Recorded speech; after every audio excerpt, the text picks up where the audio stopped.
Sir మీరు ముందుగా panel లో ఉన్నటువంటి సభ్యులందరికీ నా నమస్కారాలు తెలియపరచుకుంటున్నాను సార్. మీరు ఫస్ట్ ఈ ఇష్యూ గురించి తెలుసుకోవాలంటే ఎలక్షన్ ముందు ఏం జరిగిందో కూడా మనం తెలుసుకోవాలి.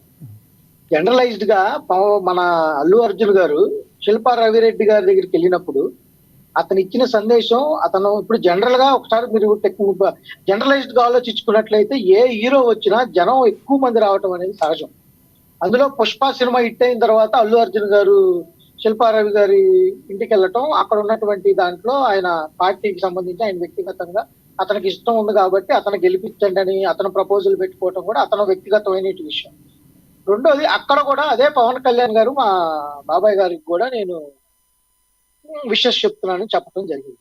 మళ్ళీ అదే అల్లు అర్జున్ గారు మీరు ఆ వీడియో కనుక క్షుణ్ణంగా పరిశీలించినట్లయితే ఆ వీడియోలో కూడా అతను చెప్పిన మాట ఏంటంటే, గతంలో 2014లో కూడా నన్ను పిలవటం జరిగింది. నేను అప్పుడు ఉన్నటువంటి కొన్ని సర్కమ్స్టాన్సెస్ వల్ల రాలేకపోయాను. ఈసారి ఎట్లయినా రావాలని డిసైడ్ అయ్యాను, అందుకు నేను వచ్చానని చెప్పడం జరిగింది.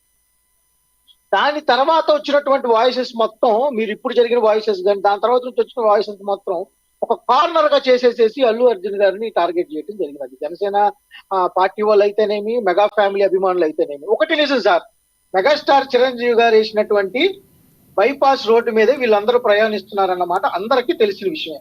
ప్యానెల్లో ఉన్నటువంటి పెద్దలు ఉన్నారు, వాళ్ళ పెద్దల ముందు మాట్లాడేంత వయసు మాది కాదు కానీ, బట్ మాకు తెలిసినటువంటి నాలెడ్జ్ తో నేను తెలియపరుచుకుంటున్నా. ఎందుకంటే నేను మెగాస్టార్ గారు చిరంజీవి గారికి వేరే అభిమాని, పవన్ కళ్యాణ్ గారికి వేరే,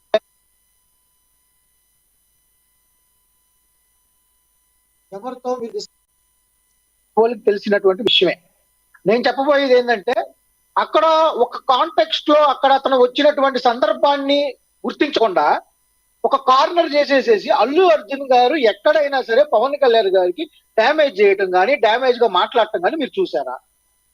ఇప్పుడు ఒకవేళ అదే చేయాలనుకుంటే అల్లు అర్జున్ గారికి ఎంతో ఆత్మీయుడైనటువంటి అల్లు అర్జున్ గారు ఆత్మ అంటారు బన్నీవాస్ గారు జనసేనకు సంబంధించినటువంటి కొన్ని కీలకమైనటువంటి ప్రోగ్రామ్స్ అయితేనేమి, కొన్ని కీలకమైనటువంటి ప్రోగ్రామ్ లో ఇన్వాల్వ్ అయితేనేమి, జన సమీకరణలు అయితేనేమి చాలా యాక్టివ్ గా పార్టిసిపేట్ చేసినటువంటి సందర్భాలు కూడా మనం చూసాం.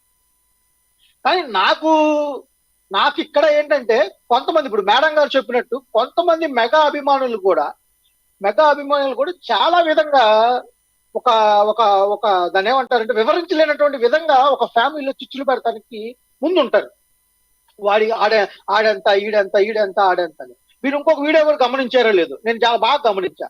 అది నాకు తెలిసి కీర్తిశేషులు అల్లు రామలింగయ్య గారి వర్ధంతి సందర్భంగాను, సెరమనీ సందర్భంగాను మన చిరంజీవి గారు చివరి ఉంటే రామ్ చరణ్ గారు చిరంజీవి గారిని తీసుకొచ్చి మన త్రివిక్రమ్ గారి పక్కన నుంచో పెట్టడం జరిగింది. ఇది మీరు అదే విధంగా అల్లు రామలింగ మళ్ళా ఇదే విధంగా అల్లు అర్జున్ కూడా వాళ్ళ తండ్రి గారిని తీసుకొచ్చి పక్కన నిలబెట్టి దీన్ని కూడా భయంకరమైనటువంటి ట్రోలింగ్స్ చేశారు.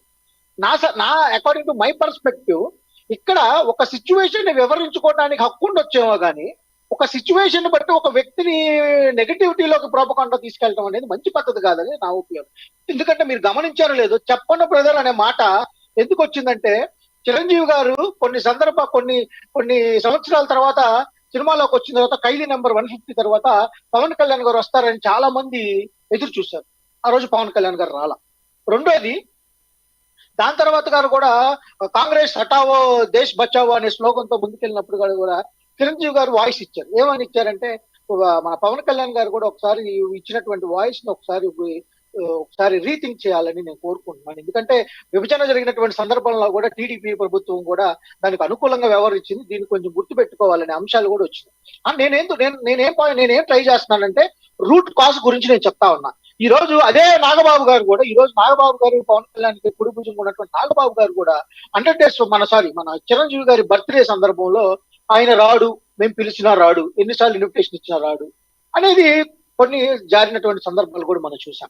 వీటన్నిటి వాళ్ళ ఫ్యామిలీ పర్స్పెక్టివ్ లో కనుక ఆలోచించినట్లయితే దేర్ ఆర్ సమ్ XYZ వాళ్ళు ఇంటర్నల్ గా చూసుకోవాల్సినటువంటి పరిస్థితులను తీసుకొచ్చి ఈ రోజు రోడ్డు మీద పెట్టేసేసి వీళ్ళే చీలికలు తీసుకురావడం అనేటువంటిది పరిస్థితులు మంచిది కాదనేది నా అభిప్రాయం. ఎందుకంటే రేపు రోజున వాళ్ళందరూ కలిసే ఉంటారు.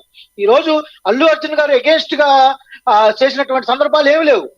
అల్లు అర్జున్ గారు ఏ రోజు ఎగేన్స్ట్ గా మాట్లాడాల, చిరంజీవి గారు ఏ రోజు మాట్లాడాల, పవన్ కళ్యాణ్ గారు ఏ రోజు మాట్లాడాల, రామ్ చరణ్ గారు ఏ రోజు మాట్లాడాల. కానీ అభిమానులుగా ఉన్నటువంటి కొంత గ్రూప్ కూడా, మీరు ఇంకోటి కూడా గమనించినట్లయితే, ఇదే విధంగా పవన్ కళ్యాణ్ కూడా పలు సందర్భాల్లో కూడా పవన్ కళ్యాణ్ గారు ఫ్యాన్స్ ని హెచ్చరించడం జరిగింది. కొన్ని సందర్భాల్లో మీరు మాట్లాడేటప్పుడు మీరు మాట్లాడినటువంటి మాటలు అది నా మీదకి వస్తున్నాయి, దయచేసి సరి చేసుకొని మాట్లాడండి అని చెప్పడం కూడా జరిగింది.